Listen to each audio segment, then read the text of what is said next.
Right, welcome back. The 4th annual South African International Film Festival officially kicked off on Friday.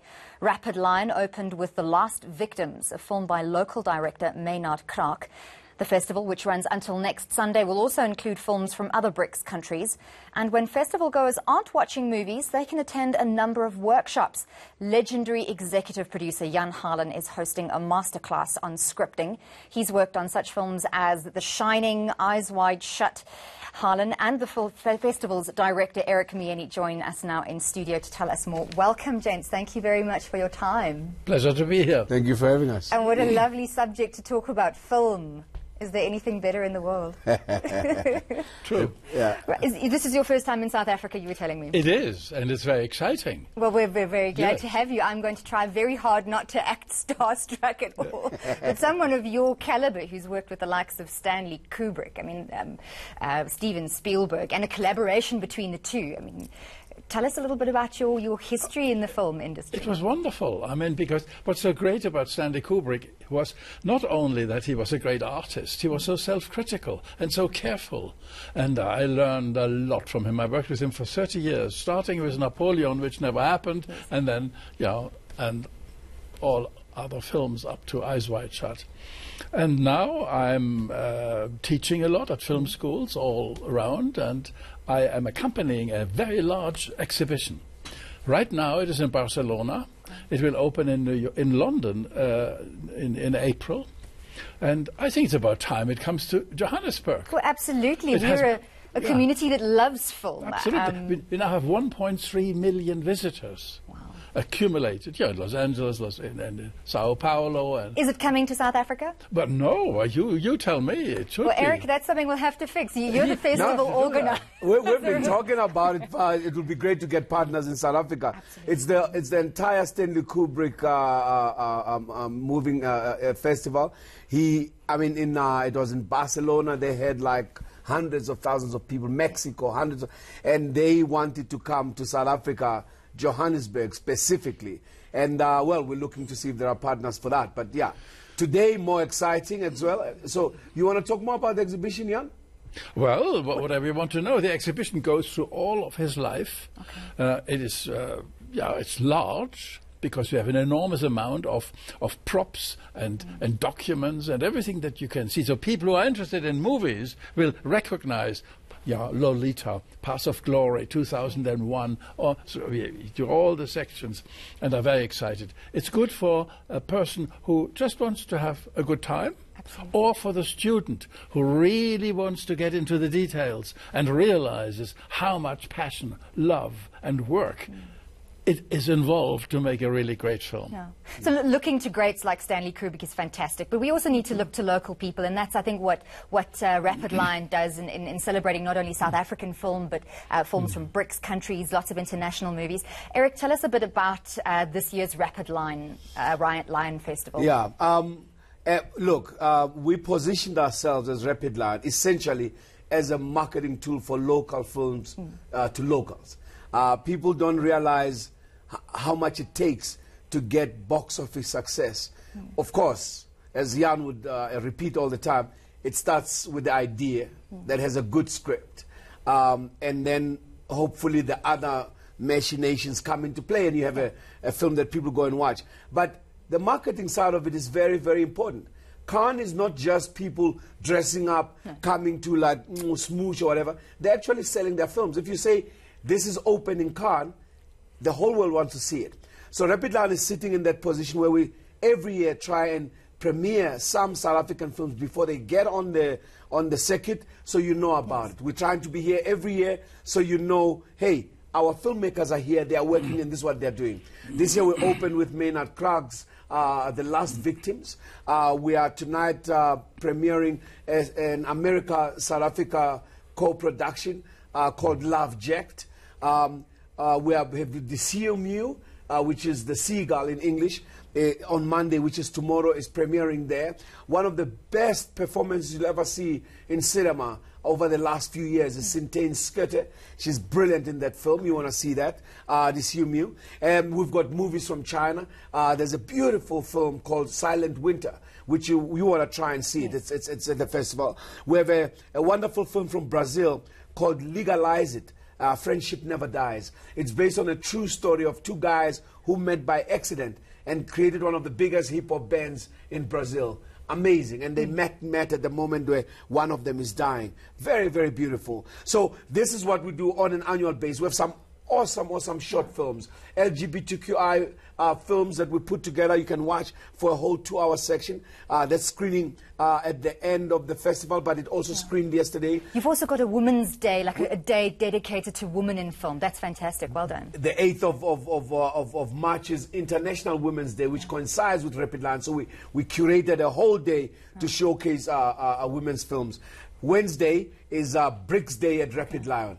But this morning, very exciting, Jan Harlan is doing a master class which made me ask him to come to South Africa. It's called Scripting with Music, a possible pillar of the film structure, and it's beautiful. So if anyone is watching and they love film, you should come to this lecture. And so Jan, Eric has said that you love saying that the basis, the core, the essential part of any movie is the story.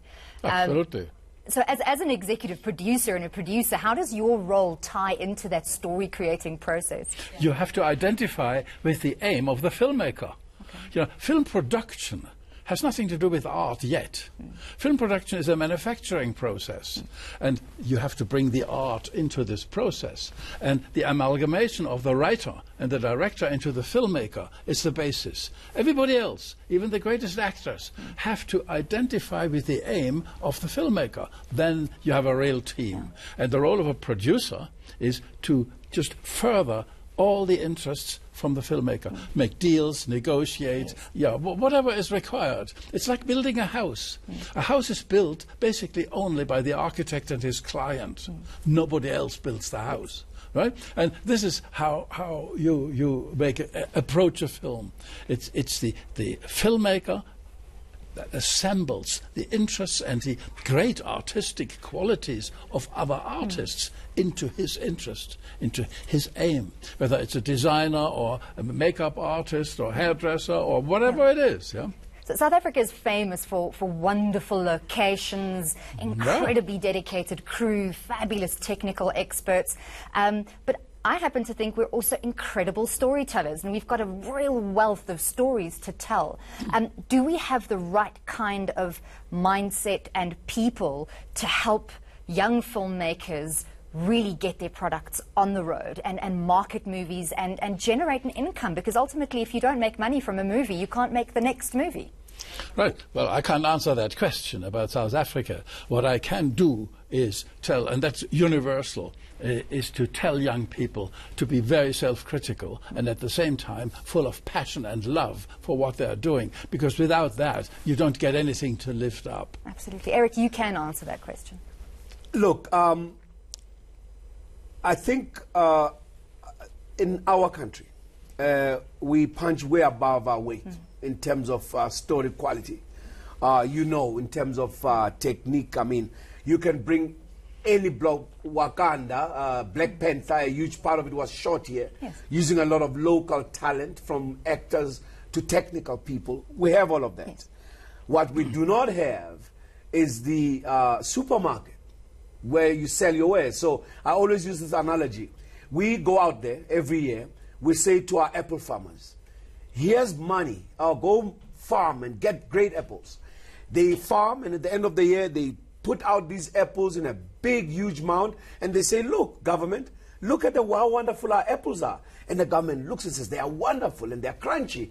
Great. So we let them rot.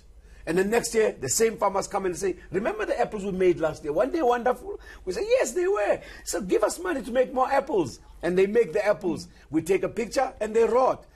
We do not have exhibition spaces for local films. What that means is there's no box office generation for local films. And ultimately, if we're only relying on government to give us money to make apples, only some people are getting access to that kind of wealth. If it's a self-generating industry, it's going to be entirely different. Well, every industry, to be an industry, has to be self-sustaining.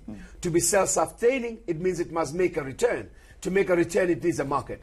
Now, if you don't have enough exhibition spaces throughout your whole country for your own films that you are funding, you're going to have to fund them in perpetuity. But if you create those exhibition spaces, they're going to fund themselves because people pay for the ticket to watch the movie, which creates a profit for the movie maker to make the next movie. So that's what we are really trying to push government to think about now. There's Ahlomla Tandala has been carrying, I don't know if you know him, but he's one of the big stars here, carrying a whole idea about how to roll out cinemas in order for this to happen. We want government to think about stuff like that. We need a supermarket for local films. We can make movies. But what I think we also need to start making, which is happening a lot now, I'm very, very saddened about the death of the star of Matwetwe. It's one of the most tragic things to happen in recent times. But the movie, the makers, Kagiso Lideja, Diprente, they understand that process where you must market a film, you must put stars out there, you must look after them, and in time, pay them enough money to be the stars that push the film forward. But these are the things that I think are at the moment missing, essentially. Last question very quickly. I think we've got less than a minute left. How do you train audiences, not train audiences, because you've also got to trust our audiences, but how do you create a balance between giving the audience what they want and also training an audience to want more of the kind of things that we want to produce? I believe it has to do already with it starts at school. You have to learn to appreciate something that is a bit more complex than just mere entertainment. Yeah, I have 3 boys, and I was very, very proud when one day they left a movie. Because they thought, oh, well, I don't have to see that. I don't have time for this. So, you have to learn how to distinguish between really great art and fluff. This is with paintings, with music, with literature, and with films. Films is just merely the last art form. It's merely 100 years old. Yes, of course. And while architecture and painting and music was for hundreds of years before. But you know, it's exactly the same thing. There are many, many people who haven't learned to listen, for example, to classical music. They were not exposed to it, so they haven't learned it. So, and there is a learning process to recognize quality. Super. So quickly, so the Rapid Line Festival gives moviegoers an opportunity to become critically thinking about film. Give us a quick wrap of the dates, the times, what can people expect? Well, it's happening, obviously, started on the 1st, ends on the 10th. All tickets are on web tickets. Market Theatre, right? Market Theatre is the venue. 45 rand a ticket is nothing. What's great about a film festival, Rapid Line, whatever, is that you get to meet the filmmakers, you get to talk with them, you get to find out the processes. We're dying for gold last night, and it's also going to screen again, I think, this morning. One of the most amazing documentaries to come out of this country for decades. Super. And Catherine Meyerberg was there to actually tell you about all of that, you know. So Maynard Krag was there to talk about the last victims. King Khosi will be there to speak about his movie. So you get to meet the filmmakers. You get to hang out with Jan Harlan, for goodness sake. Exactly. So that's all. So 1st to the 10th of March, web tickets is all the tickets. It's happening at the Market Theatre. It's a festival venue. You don't get distracted by mall things and, you know, Tom Cruise. You are focused on films, and then you get to meet the filmmakers. Well, it's awesome, yeah. Eric Miyeni and Jan Harlan, thank you very much for joining us this morning. We've had a fabulous discussion about film. I wish we could do it forever and ever.